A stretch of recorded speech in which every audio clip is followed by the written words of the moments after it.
Amén. Ok, que así sea esta oración. Vamos a entrarle al tema de la teología dispensacional. Vamos a ver las dispensaciones y vamos a ver la teología del pacto. Son diferentes, se las voy a explicar eh, y me adelanto un poquito quizás por aquellos que solo ven 3 segundos. Les voy a explicar que la teología del pacto personalmente le veo problemas. Le veo problemas a la hora de la interpretación. Entonces, se los voy a mencionar, les voy a mencionar cuáles son estos pactos de lo que se llama la teología del pacto. Estudiamos apenas los pactos escatológicos, ¿verdad? Así para que no se me vayan a confundir. Vimos los pactos escatológicos, no vimos todos, pero sí vimos algunos que considero importantes en el sentido que vamos a estar viendo sobre todo el arrebatamiento, la segunda venida, que tienen que ver con esos pactos que estudiamos, como el de Abraham, de Moisés, de David, etcétera. Ahora, esta es diferente. Esto es la teología del pacto. ¿Por qué? Porque pues su nombre por su nombre lo dice, ¿verdad? Se basa en pactos teológicos. Y teológicos, es que el nombre suena como muy correcto, pero más bien se le llamó teológicos porque alguien o mentes brillantes tuvieron la idea de estudiar y de interpretar estos pactos que ellos ven en diferentes partes de la Biblia y como los estudiaron, pues lo concluyeron como que es un pacto que se estudia en la Biblia, un pacto que viene de Dios, que se estudia en la Biblia y ellos lo interpretaron y se le llamó así pacto teológico. Es diferente a un pacto bíblico porque un pacto bíblico es preciso, está escrito, o sea, se entiende como tal. No necesitas una interpretación, no necesitas incluso mucho entendimiento. Cuando lo lees, pues ahí está escrito y dice, y este pacto haré contigo, ¿verdad? Los estuvimos leyendo, ¿lo recuerdan? Y esta señal te será por pacto. Y cuando leemos estos pactos, pues ahí están, no tienen eh, eh, por qué buscarle más. Ahora, ¿qué hacemos con esos pactos bíblicos? Pues los entendemos y vamos viendo parte por parte a quién se lo dijo, por qué se lo dijo, cuándo se lo dijo, para qué es, cuándo es y todos los etcéteras que ustedes puedan interpretar. A diferencia de estos pactos teológicos, se dedujeron, se deducen de lo que ya está escrito. Y cuando usamos lenguajes como se deduce, yo creo, yo pienso, en cualquier interpretación bíblica, pues debemos de parar nuestras orejitas, ¿verdad? Yo creo, yo pienso, yo interpreto, bueno, eso ya abre, ay, yo solito levanté la mano. Eso ya abre una ventana de muchas especulaciones. Eso ya abre una ventana a dudar, incluso, ¿verdad? De lo que se está diciendo. Entonces, ¿cuáles son estos pactos teológicos? Es el pacto de obras, el pacto de redención y el pacto de gracia.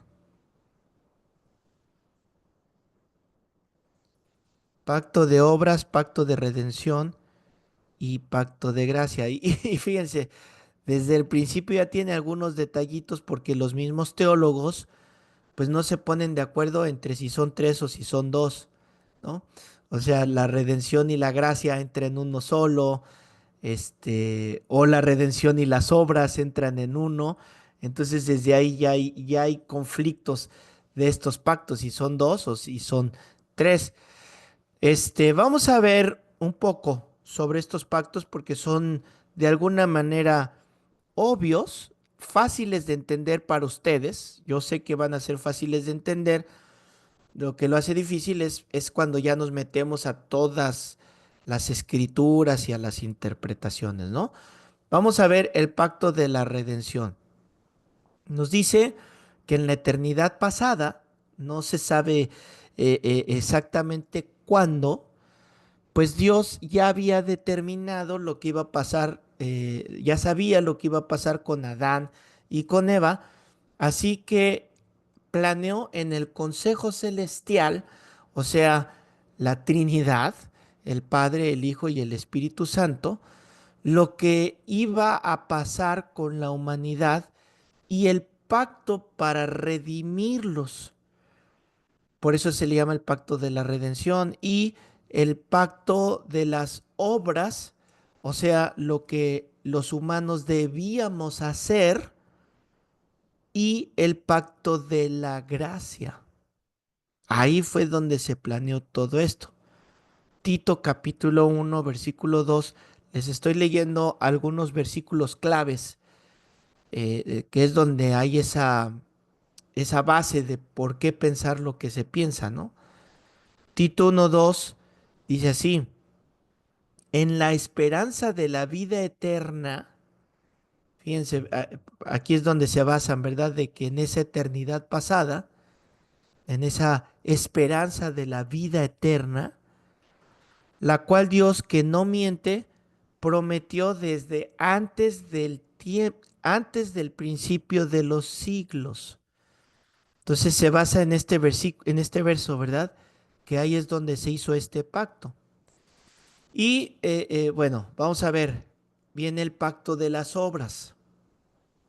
El pacto de las obras es cuando Dios dice, vamos a hablar con el hombre y decirle que aunque no crean, crean o no crean en mí, tienen que hacer mi voluntad. Ese es el pacto de las obras, lo quieran o no. Es decir, Dios ya dijo qué vas a hacer y lo vas a hacer, quieras o no quieras, creas o no creas. Por eso les digo que por ahí hay peligros, ¿no? Con estas teologías. Y el pacto de la gracia, que tiene que ver con toda la población del mundo, con toda la población. Por ejemplo, Mateo 5:45 dice así: para que seáis hijos de vuestro Padre que está en los cielos, que hace salir su sol sobre malos y buenos, y que hace llover sobre justos e injustos. En otras palabras, lo que se interpreta de este pasaje es que Dios es bueno con todo el mundo. Es la interpretación que se le dio. Entonces, desde el momento que deducen, que interpretan estos pactos que no están específicos en la escritura, les digo que puede haber deformaciones, puede haber malas interpretaciones, podemos rayar incluso en las herejías. Y uno de los aspectos que yo veo peligros en estas interpretaciones de estos tres pactos es cuando hay una deformación al hablar de Israel y de la iglesia, como que ya no hay una diferenciación precisa entre cuando se habla de Israel como pueblo o del Israel espiritual. La iglesia, hay confusiones y se mezclan a veces, esta escatología, se mezclan y ya pues provoca que no haya una interpretación precisa. Y sabemos que en la escatología hay profecías específicas para la iglesia, para los gentiles y para el pueblo étnico, exclusivamente para judíos, que en ellos se va a cumplir. Hay profecías que se van a cumplir específicamente en la tierra de Israel y no en cualquier tierra. Entonces, por ahí debemos de tener cuidado, ¿sale? A ver, más o menos el resumen de esto, o pónganle el esquema de estas doctrinas del pacto, el esquema de estas doctrinas del pacto. quedaría así. Vamos a ponerle números, ¿no? Número uno, el pacto de las obras, que se pone en práctica antes de la caída. Le estoy dando como el resumen, ¿no? Antes de la caída, porque Dios ya sabía lo que iba a suceder.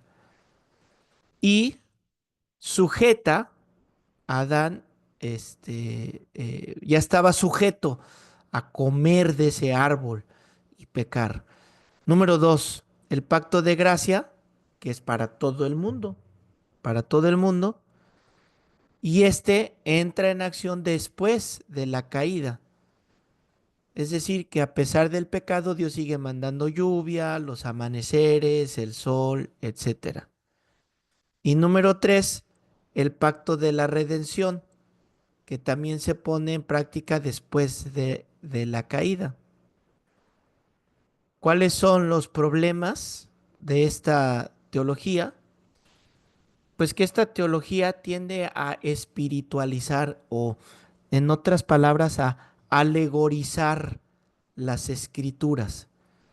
Ya les había dicho yo que darle un sentido espiritual a todas las escrituras, bueno, no lo dije correctamente, darle un sentido alegorizante a todas las escrituras es un peligro, porque no todas las escrituras, no todo tiene un sentido metafórico o alegórico. Muchas de las profecías son literales, como ya hemos visto algunas, y como algunas. Este, ok, bueno, no me voy a meter más. Creo que ya les hice los puntos rojos y los puntos claves de esta doctrina, ¿verdad? De la teología. Solo como una observación, esta es una teología calvinista, o yo pondría muy calvinista, ¿no? Eh, eh, que como les he dicho muchas veces, o sea, no, debemos de ser maduros al entender que hay mucha teología calvinista muy buena. O sea, hay mucha teología calvinista. No porque oigas el nombre calvinista es como Cruz Cruz, ¿no? Ya no. Nada, fúchila, no sirve, no, hay mucha. Así como también arminianista, que son, hay más, ¿eh? Hay más, pero son como las dos más, eh, que se contraponen y son las dos más populares, aunque hay más, ¿eh? De esas. Entonces se entiende, por ejemplo, que pentecostales son arminianos, bautistas son calvinistas o presbiterianos calvinistas, pero también en los presbiterianos hay que se bautizan niños y el bautista no, los niños no se bautizan, y muchas, por eso les digo que hay muchas. Entonces debemos de ser entendidos. Surge también por ahí lo que se le llama el hiper, ¿no? El hipercalvinismo, donde alguna doctrina calvinista se llevó al extremo o arminianista y se llevó al extremo, que eso ha sucedido, por ejemplo, el cesacionismo. El cesacionismo, no, ya cesaron los dones espirituales, cesaron las sanidades, cesaron todos los dones espirituales y yo les voy a decir con todo respeto a mis amigos y hermanos queridos, muy amados bautistas, yo conozco muchos de ellos que han experimentado sanidades.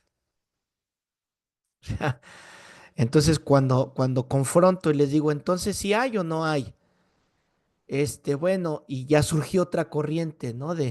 Bueno, somos cesacionistas, pero no que hayan cesado los dones espirituales, sino que hay cierto control, o sea, ya tratas de arreglar lo que no tiene compostura, ¿no? Porque, ¿qué significa cesación? Cesacionista. Cesaron. Entonces, tratar de ponerle parches a cesar es meternos en una discusión que no, ¿verdad? Y entonces empiezas a ver muchas contradicciones cuando de repente, oye, pero tú estás orando por sanidad, ¿cómo puedes orar por sanidad? A ver, ¿cómo? Pero si ven a alguien que habla en lenguas, por ejemplo, no, las lenguas no, ya no hay lenguas, ya no, ya no hay sueños, ya no. Entonces no. Y por ahí hago un llamado, sobre todo las iglesias que son casa de oración, las demás platiquen con sus pastores, pero en casa de oración definitivamente creemos en que todavía hay el mover del Espíritu Santo, hay sanidades, hay milagros, hay prodigios, porque por ahí alguien llegó una vez a mi iglesia y hubo, ese día, ¿qué pasó? No sé, algo pasó. No sé si alguna persona, alguna hermana o hermano de la iglesia, tuvo algo, pasó algo, no me acuerdo exactamente qué pasó. Y esta persona que iba de visita me comentó, ¡ay, es que Chuyo Olivares, el más pentecostal de los bautistas, así me dijo, ¿no? Y yo, ¿cómo? Bueno, es que nosotros sabemos que la sana doctrina de casa de oración y pues de repente vemos este tipo de cosas y, a ver, entonces, cuando se presta con un buen espíritu para enseñarles o para escucharlos, pues hagámoslo. Cuando hay un espíritu de pleito, de competencias, ahí sí, no, páralo inmediatamente, ¿no? O está el otro lado, que se llevó al hiper los dones espirituales, donde hay personas que, la verdad, no están hablando en lenguas, nada más, por costumbre, por una costumbre, hacen sonidos, sonidos, sonidos y le llaman lenguas. Y no es una manifestación del espíritu. Entonces llevaron algo sano a un extremo y lo convierten en herejía. Entonces, como se llevó a ese extremo, pues no falta el que viene. Está prohibido, ya no hay. Entonces no es así, hermanos. Hay manifestaciones de lenguas, hay manifestaciones de sueños, hay manifestaciones de sanidades. Algunos de aquí conocen, por ejemplo, a la hermana Nina. Y es un ejemplo que pongo porque sé que hay algunos que la conocen, han platicado con ella. Y los que no les cuento rápido, ella estaba hecha un cadáver caminando. O sea, ella le detectaron cáncer. Y la verdad ya estaba en su etapa final.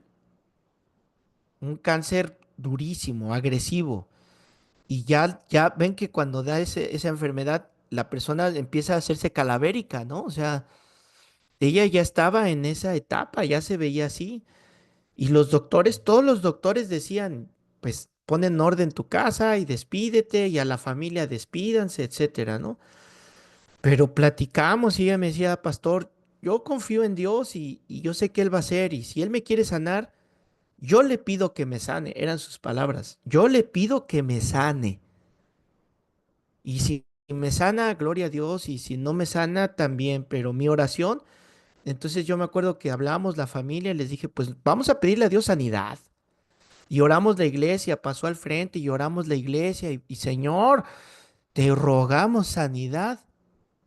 Y boom, Dios la sanó. O sea, si ustedes ahora la ven, no creerían. A ver si un día le pido su foto, a ver si tiene alguna foto así de antes. No creerían lo que le pasó. Impresionante.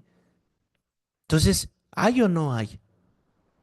Y es más, tenía otra cosa en uno de sus pulmones. Y, pastor, pues esta noticia, me detectaron esto, así, así, así. Pues, Nina, vamos a orar, pues Dios ya lo hizo una vez, ¿no? ¿Ustedes qué creen que lo pueda volver a hacer o no? Y oramos. Y tiene las radiografías, ¿eh? Tiene las radiografías. En una aparece una bola así en el pulmón. Y ya ven que en el hospital, otra, a ver, otra prueba y otra. Y ahora de esto y ahora de. Y en la última que le hacen, el doctor se queda así, llama a otros doctores y dice, pero es que aquí estaba. Ay, mire, y les enseña a las otras, miren, miren, miren, aquí, aquí estaba, y ya no hay nada. Entonces, wow, es la mano de Dios, ¿no? Pero el problema es cuando le damos énfasis a esas cosas, cuando le damos énfasis a las manifestaciones. Ah, mira la nube, una nube. Entonces le empiezas a dar el énfasis a la nube. ¿Quién se está llevando la gloria? ¿No? Está distrayendo y ya las personas empiezan a tomar, ellos empiezan a tomar el protagonismo. Ya no es Dios. Entonces, ¿pueden suceder cosas sobrenaturales? Sí, pueden suceder y siguen sucediendo cosas sobrenaturales, pero no ponemos el énfasis. ¿De qué sirve que nos caiga oro, por ejemplo, en las manos? ¿No? Dios quiso manifestar algo. Ay, otra vez levanté yo la mano. Dios quiso manifestar algo, pues Dios sabe y en el momento hablará, pero ¿es el foco el oro que cayó en las manos? No. Ahora, ¿hay imitaciones? Lamentablemente sí, lamentablemente sí las hay. Y el especialista en hacer esas cosas es el diablo, porque él sabe que puede desacreditar a manifestaciones genuinas, las puede desacreditar. Qué vergonzoso es cuando un cuate fue descubierto con química transformando agua en vino. O sea, en realidad no transformaba agua en vino, sino cambiaba el color del agua de transparente a roja. Pero él lo ah, miren, Dios está haciendo el milagro. Y la gente, sí, es que es bíblico, Dios ya lo hizo. Y después de eso, traigan sus ofrendas y pónganlas aquí a mis pies, porque ahí está la tranza. ¿Y qué pasó después? Alguien vivo lo descubrió lo que hacía. Otro. Dios me mostró, aquí está Juan, aquí hay un Juan, y Juan tiene esto, y Juan tiene el otro, y, y después se le descubrió que estaba viendo el Facebook, que estuvo preguntando, que se estuvo preparando para después dar su profecía, ¿no? Pero ha sucedido cuando genuinamente Dios ha hablado palabra de ciencia, de conocimiento, sí, pero pues esa es la chamba del enemigo, desacreditarlo para que el cristiano, su fe, ¿qué pase? Se vaya para abajo, deje de creer, deje, no, no, no, eso no, eso no, eso no, eso no, eso no, eso no, y va para abajo. Entonces mi llamado para ustedes es, hermanos, vamos a ser maduros y vamos a ser espirituales. No todo lo que brilla es oro, ¿verdad? No todas las manifestaciones son genuinas, pero no significa que todas no existen, ¿ok? Bueno, cierro el paréntesis y esto lo dije solo por el comentario que hice, ¿verdad? Sobre ciertos grupos. Ahora vamos a ver la teología dispensacionalista. Teología dispensacionalista. Entonces, para esta teología, pues se va a levantar otro grupo que dice, no, son dispensaciones, eso, ¿no? Y empieza el pleito de siempre, ¿verdad? Entonces vamos a entender de qué se tratan las dispensaciones, ¿sale? Entonces, esta palabrita, pues como toda surge del griego oikonomía, con K, oikonomía. Y si se fijan, esta palabra creo que la usamos mucho el oikos, oikos. Incluso hay un yogur que se llama así, oikos, un yogur griego. Oikos significa casa, eso significa. Oikonomía significa la administración de la casa, eso significa. La administración de la casa. Entonces, ¿qué es así? Literalmente, la dispensación es la administración de la casa. Podríamos deducirlo de esa manera. Ahora voy a explicarlo. Es yo como amo de la casa, como dueño de toda la casa, le digo al siervo lo que hay en la casa, lo que tiene que hacer, cómo lo tiene que hacer y se sujeta a mis órdenes. Eso es lo que yo le doy. Le doy órdenes y las órdenes son claras y son precisas de cuándo, cómo, a qué hora, dónde va a ser lo que yo he mandado que se haga. Entonces, el dispensia de tengo que aprender, a ver, dispensacionalismo. ¡Uhú! Lo logré. A ver, díganlo, ustedes se ríen, pero a ver, díganlo. Ustedes. Ah, está, Avi se equivocó. Avi se equivocó. Ay, Mónica también tú te equivocas. Lo estoy viendo, ¿cómo le... ¿Verdad? Ok. Entonces, considera el mundo, el planeta, como si fuera la casa, ¿verdad? Es a lo que se refiere, la casa de Dios. Y Dios da instrucciones claras, precisas, que deben obedecerse, que deben cumplirse respecto a las tareas que nos delega en la tierra. Entonces, la dispensación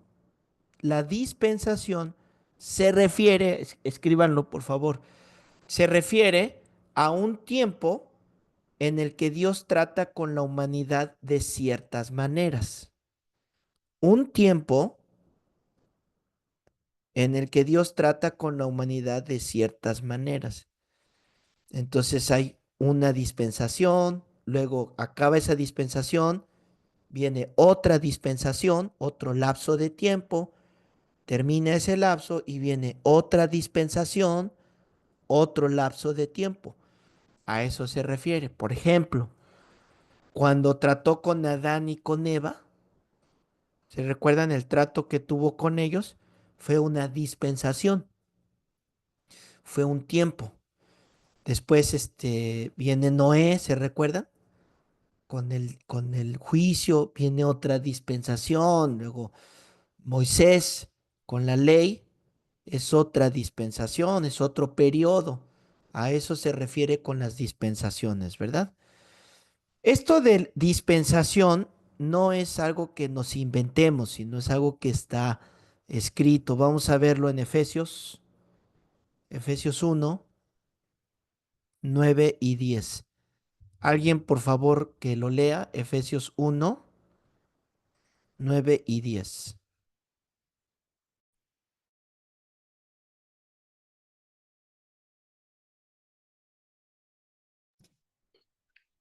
Él nos dio a conocer el misterio de su voluntad según su beneplácito, el cual se había propuesto en sí mismo de reunir todas las cosas en Cristo en el cumplimiento de los tiempos establecidos, así las que están en los cielos como las que están en la tierra.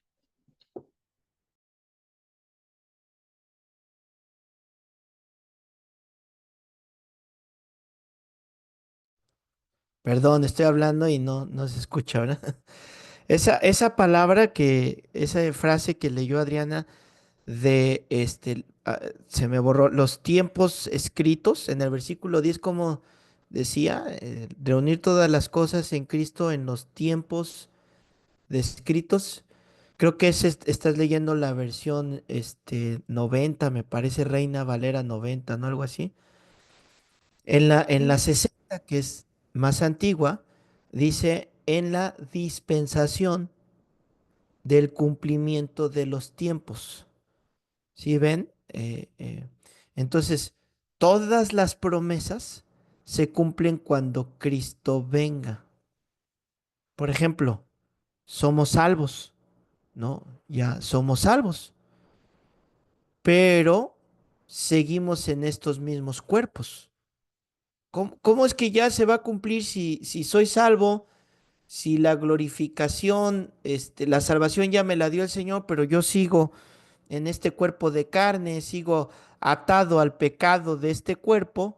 ¿Cómo? Ah, entonces lo que hizo Dios fue que nos dio las arras, nos dio su Espíritu Santo como una promesa de que mientras estemos en este cuerpo, nos da su Espíritu para poder vencer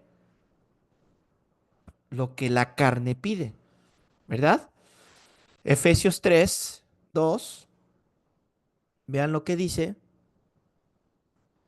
Si es que habéis oído de la administración de la gracia, ahí está el concepto, la administración de la gracia de Dios que me fue dada para con vosotros.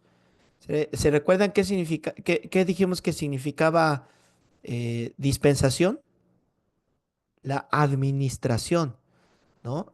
Esta es la dispensación. Estamos leyendo a Pablo y vemos su congruencia con lo que enseña. Miren, Colosenses capítulo 1, versículo 25. Colosenses 1, 25. De la cual fui hecho ministro según la administración de Dios que me fue dada para con vosotros para que anuncie cumplidamente la palabra de Dios. O sea, es Dios el que controla la tierra, ¿verdad? Y Él la ha administrado, la historia del mundo la ha administrado en diferentes etapas. ¿Cuál es la etapa o la dispensación que estamos viviendo nosotros ahorita, en la que estamos en este momento? Se le llama la gracia, la gracia. ¿Cuál es ese tiempo de la gracia o esa dispensación de la gracia? Esa administración de la gracia. Pues es en la que el pueblo judío, el pueblo de Israel, se ha endurecido. ¿Para qué? Para que todos aquellos que no somos israelitas étnicos, que no nacimos en Israel, que no llevemos sangre judía, hebrea en nosotros, para que en todo este tiempo que Israel está endurecido, es como, apúrense, apúrense, está deteniendo la puerta, ¿no? Mientras estén duros, entramos todos en esto que se llama la gracia. ¿Y qué es la gracia? Que éramos un pueblo que no merecíamos. Sin embargo, la gracia es que Dios nos concede que nos arrepintamos y seamos hechos hijos de Dios. Esa es la promesa. Que seamos hechos hijos de Dios. Porque por naturaleza, pues no. Somos creación de Dios y aquí es donde muchos se equivocan. Es que todos somos hijos de Dios. Todos somos creación de Dios, criaturas de Dios. Pero hijos de Dios son aquellos a los que les dio el derecho o el poder de llegar a ser hechos hijos de Dios. ¿Cómo? A través de Jesucristo. ¿Cómo a través de Jesucristo? A través de su gracia. Por eso es que se le llama la dispensación de la gracia, la administración que nos está tocando vivir en este momento. Vamos a ver estas dispensaciones. A ver, vamos a ver estas. Les voy a dar estas. La dispensación de la inocencia. Tomen notas. Dispensación de la inocencia.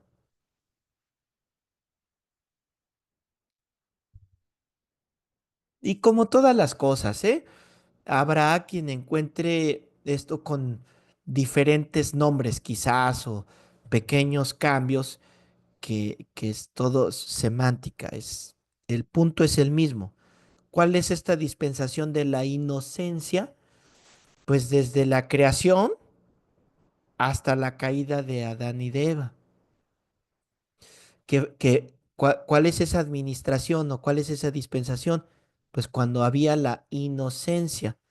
¿Se recuerdan que Adán y Eva estaban desnudos, uno frente al otro y no se avergonzaban?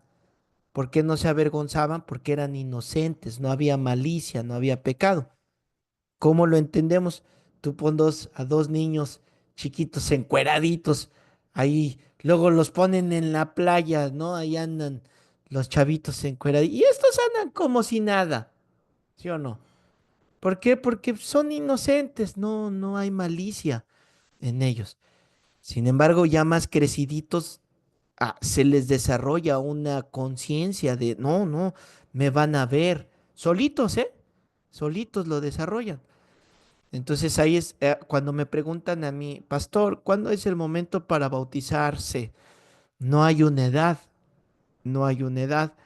¿Cuándo es el momento para creer en Dios? Tampoco hay una edad.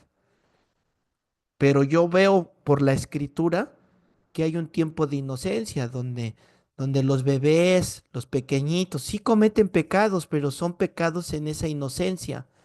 No hay un discernimiento del bien y del mal, que así estaban Adán y Eva, ¿verdad?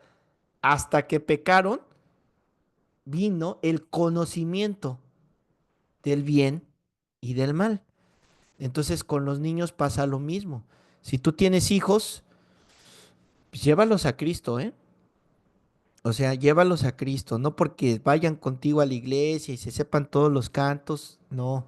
Ellos deben de tener un encuentro. Y cuando tú ves que ya hay malicia en ellos, aunque sea poquita, hijo, si tú mueres y no creíste en el Señor Jesucristo, tu destino es la condenación eterna, porque la paga del pecado es la muerte. Así que, mi hijo, te amo tanto y compártele el evangelio. Y dile, esto es algo que tú debes de hablarlo con Dios, algo que pídele a Dios que venga a tu vida, ábrele la puerta y pregúntale lo que tengas que preguntar. Yo les he dicho así, no solo a mis hijos, sino a muchas personas, mira, habla con Dios y algo va a suceder. Y me han llamado. Oye, es que fíjate que hice lo que me dijiste y en la noche y sentí algo, me han dicho, y sentí algo, una paz y sentí, o sea, lo saben interpretar que fue Dios, el Espíritu de Dios en ellos.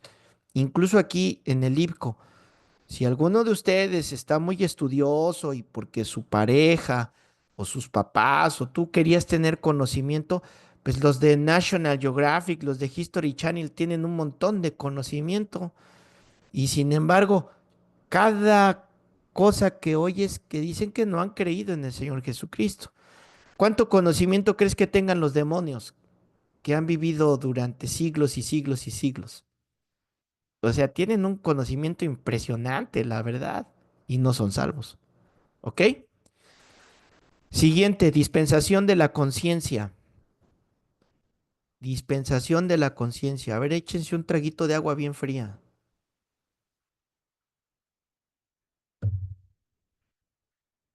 Y esta es desde la caída de Adán hasta el diluvio. Si ustedes recuerdan el juicio que se le hace a Adán por la causa del pecado, ¿se acuerdan? Ahí en ese juicio, donde le dicen a la mujer, tu deseo será para tu marido, ahí está la maldición de cuando la mujer quiere usurpar las funciones del varón, cuando el varón no toma sus funciones, y no me voy a meter en eso, yo creo que ustedes ya lo han entendido, no es que se haga menos a la mujer ni vale menos, porque el Señor mismo la pone como coheredera, Él mismo lo dice, ¿verdad? Como coheredera. Pero el enemigo, precisamente ese de tu deseo, es donde entra el enemigo con todas las mentiras, así como las mentiras de que ya no hay milagros o falsos milagros. También vienen estas mentiras de que, ¿y por qué la mujer es menos? ¿Y por qué la mujer no puede? ¿Y por qué la mujer no hace? ¿Dónde dice que no puede? ¿Dónde dice que no hace? O sea, se malinterpreta, pero eso sucede por no estudiar las escrituras. Y aquí, en esta dispensación, es donde nace el protoevangelio. Ya les he hablado del protoevangelio, es del nacimiento del evangelio, donde está la promesa que la simiente de la mujer, desde ahí ya es milagroso, porque la mujer no tiene semilla, ¿verdad? Es quien va a pisar la cabeza de la serpiente. Ahí está. Luego, viene la dispensación del gobierno humano. Dispensación del gobierno humano. Y esa es desde el diluvio hasta el llamamiento de Abraham. ¿Por qué desde el diluvio? Porque ahí fue donde se le hizo la promesa a Noé. ¿Cuál fue la promesa? A ver quién se acuerda algo de la promesa que se le hizo. Que no destruiría más la tierra con lluvia. Exactamente, ¿verdad? Y los que entraban en el arca eran los que se iban a salvar. O sea, muy interesante de esto de Noé. No sé si en alguna materia lo ven, lo ven. Si no, ahí en mi canal de YouTube, ahí ya está todo el estudio de Génesis. Es que es impresionante el Génesis, la verdad. No, nos echamos, creo, como 4 años en ese libro de Génesis. Y no me metí así en tantos detalles como otras veces o en algún estudio o sin cámaras platicamos y voy diciendo, ¿verdad? Pero está impresionante.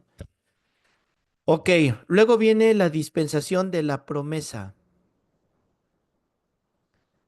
Dispensación de la promesa.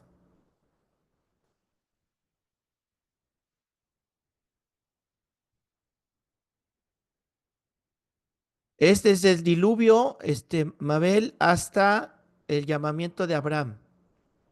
Gracias. No, perdón, perdón. Me preguntaste del gobierno humano, ¿verdad? ¿O de cuál estás preguntando? Sí, del gobierno. Ah, ok, hasta el llamamiento de Abraham, Gracias. hasta que se llama Abraham. Luego, la dispensación de la promesa es con el llamamiento de Abraham, comienza con el llamamiento de Abraham y termina cuando el pueblo acepta la ley que se le da a Moisés. La ley que se le da a Moisés. Ahora, ¿se fijan que hay un juicio al final de todas estas dispensaciones? ¿Sí se están dando cuenta? ¿Cuál fue el juicio en esta dispensación?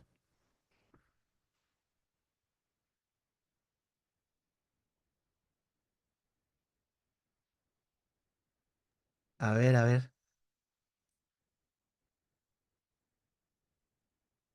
las plagas, las plagas. Ay, ay, ay, ay, ay. ¿Sí? ¿Seguimos? Es que los veo que están anotando, entonces les estoy dando chance de que terminen de anotar. Dispensación de la ley. Dispensación de la ley.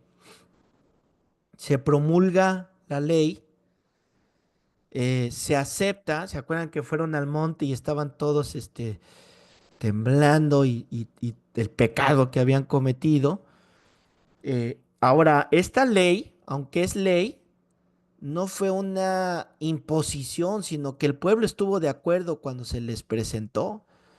Todos dijeron amén, todos estuvieron de acuerdo.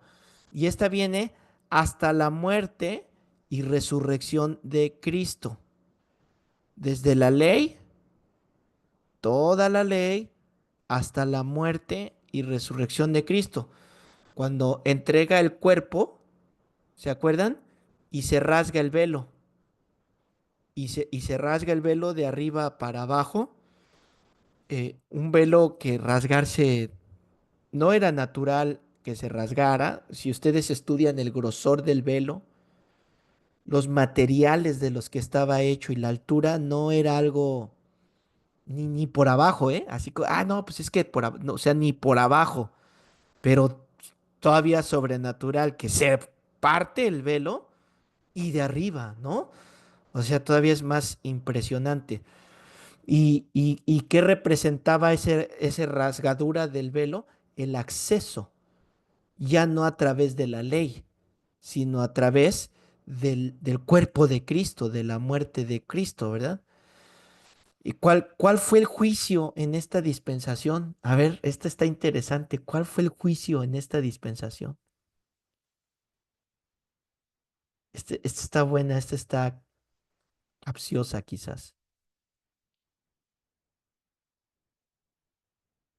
¿No se la imaginan? la crucifixión de Cristo. Cae sobre Cristo, te iba a decir. Ajá, ajá. Ese fue el juicio, pero él lo llevó, ¿no? Él absorbió ese juicio que se merecía, ¿no? O sea, ese juicio ya nos tocaba, pero el Señor dijo, no, yo, yo. ¿Por qué? Este, leí una frase, ay, no me acuerdo, la ley, es que lo dice en una frase, lo entiendo, pero le quería recordar exactamente la frase.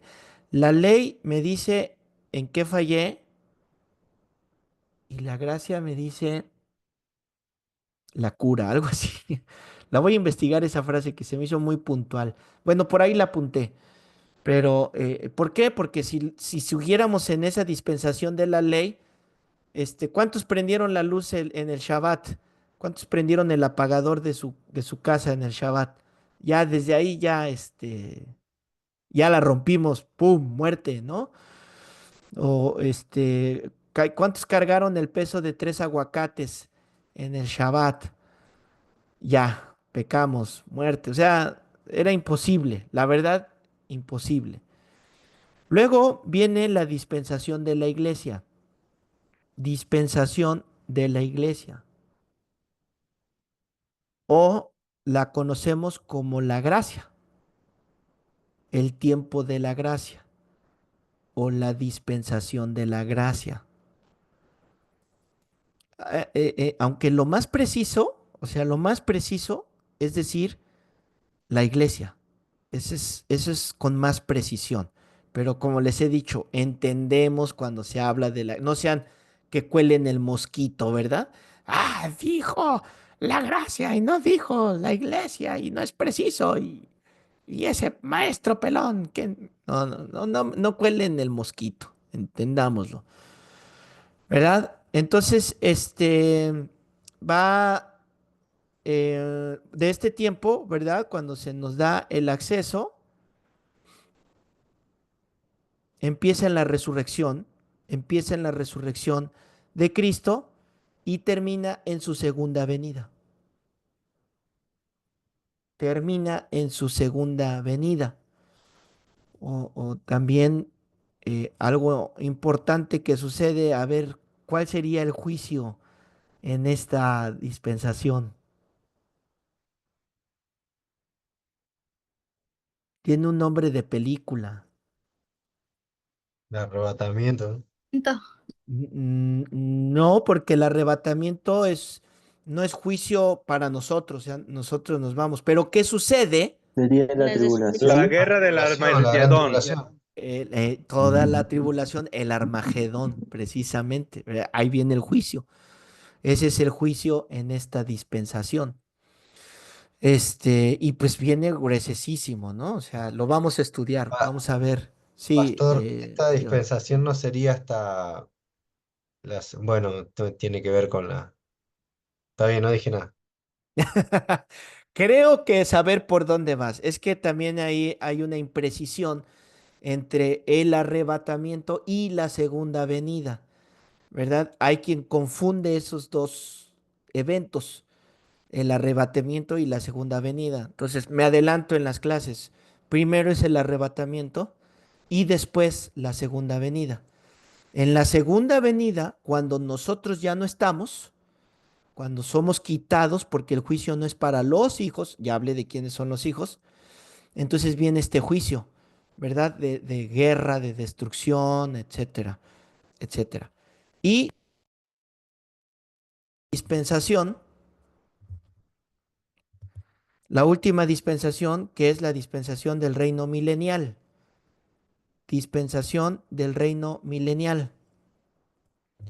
¿Dónde es esa? Bueno, desde la segunda venida, desde la segunda venida hasta, esta va a ser fácil que me digan cuál es el juicio, hasta el juicio del gran trono blanco, hasta el juicio del gran trono blanco. O sea, lo que se conoce como el juicio final, ¿verdad? Donde ahora sí viene la destrucción. No sé ustedes qué tanto conocimiento, pero casi en todas las generaciones que han pasado conmigo, he visto muchas imprecisiones y mucho desconocimiento en base al milenio y en base a este juicio final, que durante el milenio todavía no hay una destrucción total de pues de todos estos pecadores, ¿verdad? Y del pecado incluso. Ahí aguántenmelo tantito, ya vamos a llegar al milenio para ser preciso con ustedes, pero al final es donde ahora sí Satanás es destruido, no en el milenio, sino al final. Y viene este juicio donde algunos piensan que nosotros vamos a pasar por ese juicio y no, sí pasamos por un juicio, sí, porque el juicio es parejo, pero en el juicio que nosotros somos presentados, yo creo que ustedes ya entienden esto, te presentas tú, pero, pero quien te cubre es Cristo. Entonces, como has sido santo y perfecto, tú ya no, tu juicio no es para tu castigo, sino más bien tu juicio es para las recompensas. ¿Sí ven? Pero el juicio del trono blanco, ahí sí, ahí sí es donde, a ver, Chapo, pásale para acá. A ver, no, hiciste esto, esto. No, pero yo donaba dinero y regalaba juguetes y hacía esto. Sí, pero pues no alcanza todo esto para todo esto que hiciste, el lloro y el crujir. A ver, fulano de tal, pum, tus obras, estas son tus obras, pum, pum, pum, pum. No, destrucción. Ahí es donde se va a poner gruesísima la cosa. ¿Sale? Bueno, nos dio tiempo de ver estas dispensaciones. Traté obviamente, cada una requiere de su tiempo, ¿verdad? Y nos podríamos echar la vida, honestamente, la vida, que es toda la Biblia. ¿Se me fijaron que nos fuimos desde Génesis hasta el Apocalipsis? Pero traté de mencionárselas de una manera que espero las hayan entendido, las conserven aquí y aquí. Y para la siguiente clase, pues vamos a entrarle a esta parte del milenio. ¿Ok? ¿Algún comentario que tengan respecto a la clase? ¿Algo que quieran agregar? ¿No? Recuerden lo que les mencioné fuera de cámara, sus asistencias son muy importantes. Poner sus números de lista es muy importante. ¿Ok? Bueno, vamos a descansar, que ya veo algunos batallando. Dios les bendiga. Nos vemos la próxima semana, si Dios lo permite.